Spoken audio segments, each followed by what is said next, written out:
बहुत समय पहले की बात है। एक छोटे से गांव में रामलाल नाम का किसान रहता था।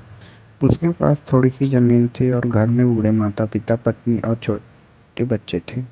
रामलाल रोज सुबह सूरज निकलने से पहले खेत में पहुंच जाता और देर रात तक मेहनत करता, लेकिन उस साल बहुत बारिश कम हुई।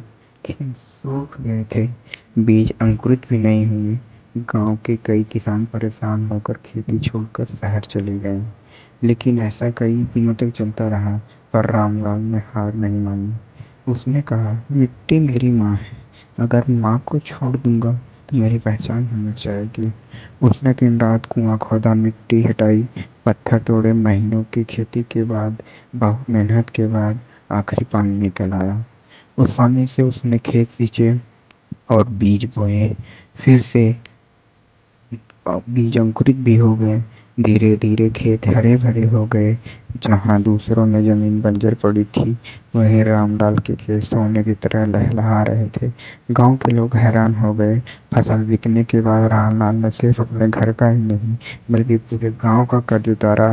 लेकिन ऐसा करने से लोग उसे गांव का आधार भी कहने लगे। लेकिन कुछ लोग उससे नाराज भी थे, क्योंकि उसने उसे बात नहीं किया, क्योंकि उन लोगों ने अपनी जमीन बेच दिया था।